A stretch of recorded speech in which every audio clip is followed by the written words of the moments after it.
se sentaient attirés à entrer. Eux savaient que l'arche avait été préparée. C'était un signe que la pluie allait venir. Ils savaient que la pluie allait venir. Quelles que soient les apparences et ce que pouvaient bien en penser les autres gens, ils savaient. Quelque chose à l'intérieur d'eux disait « Entre vite à l'intérieur. Entre, parce que ce sera le seul endroit où on pourra trouver la sécurité. » C'est que Dieu avait préparé un prophète. Il avait envoyé l'arche comme signe. Il leur a dit « Entrez-y. » La pluie allait venir. Et ils y sont entrés, deux par deux. Tous les animaux sont entrés deux par deux dans l'arche. Parce qu'ils étaient entrés à l'intérieur, sans se soucier de ce que les autres et tous ceux qui étaient en dehors de l'arche ont péri. Tous ceux qui étaient en dehors du signe, du sang, ont péri. Tous. Tous ceux qui seront en dehors du signe, du Saint-Esprit, périront. Peu importe qu'ils soient bons ou qu'ils soient de fidèles membres d'Église. Il y en avait beaucoup à l'époque de Noé. Il y en avait beaucoup à l'époque de Moïse. Mais si un homme omettait d'appliquer le sang, le signe, cet homme-là périssait. Ceux qui ont omis d'entrer dans l'arche ont péri. Ceux qui omettent d'entrer en Christ, car il est l'arche. 1 Corinthiens 12 dit « Nous avons tous été baptisés d'un seul esprit pour former un seul corps. » Non pas l'Église, non pas les dénominations, mais le corps mystique de Jésus-Christ, dans un seul esprit. E majuscule S-P-R-I-T, esprit. Nous sommes tous immergés pour former ce seul corps.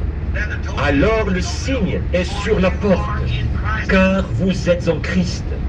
Et il est celui qui s'est tenu là, votre sacrifice, et qui a pris le jugement sur lui. Et quand Dieu regarde cela, il ne peut rien faire. Vous êtes en parfaite sécurité, puisque Dieu et Christ sont une seule et même personne. L'Esprit a été fait chair et a habité parmi nous. Et voici Dieu avec lui-même et vous, ses propres enfants, dans le corps. Voilà, non pas des composants chimiques, mais l'Esprit. Je passerai par-dessus vous. Ils sont venus de toute l'Égypte pour se rassembler à cet endroit-là, pour pouvoir être sous ce signe. Et ils sont venus des méthodistes, des baptistes, des presbytériens, des luthériens, des pentecôtistes et tout, pour se placer sous le signe, exactement comme il en était alors. La colonne de feu était représentée là-bas. L'un en a parlé à l'autre, et ainsi de suite, de bouche à oreille, ils se sont répété la chose.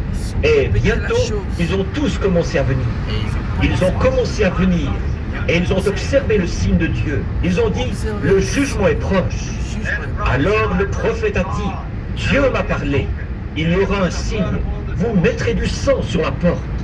Vous immolerez l'agneau et mettrez du sang sur la porte.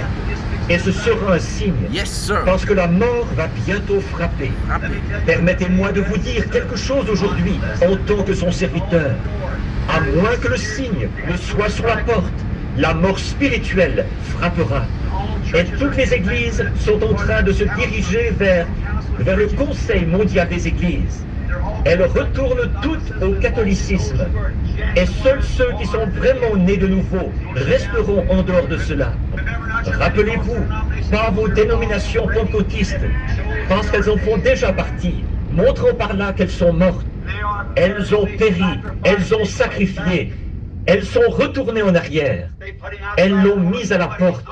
Or lui, il cherche le signe. C'est qu'ils se sont appuyés uniquement sur le parler en langue. N'allez pas vous appuyer sur quelque chose comme le parler en langue, ou sur n'importe quoi d'autre. Mais laissez le signe lui-même être là, la personne de Jésus-Christ, sa propre vie en vous. Que ce ne soit pas seulement ceci ou cela qui soit circoncis, mais que votre être entier soit circoncis, jusqu'à ce que vous et Christ soyez un. Christ est en vous, et sa vie se manifeste à travers vous. Maintenant, de partout en Égypte, Et regardez, comme nous voyons ce qu'ils ont fait, et que nous voyons apparaître le moment, nous recevons l'ordre de faire la même chose qu'eux. Saviez-vous cela? Voyez ce qu'a dit le prophète. Nous allons lire maintenant, si vous le voulez bien, dans Hébreux chapitre 10. Et si vous voulez lire avec moi, je veux en lire un verset ou deux avant de continuer. Hébreux chapitre 10. Et commençons depuis le verset 26 du chapitre 10 de Hébreux. Non, voyons voir. Oui, Hébreux chapitre 10 et le verset 26. Voyez-vous?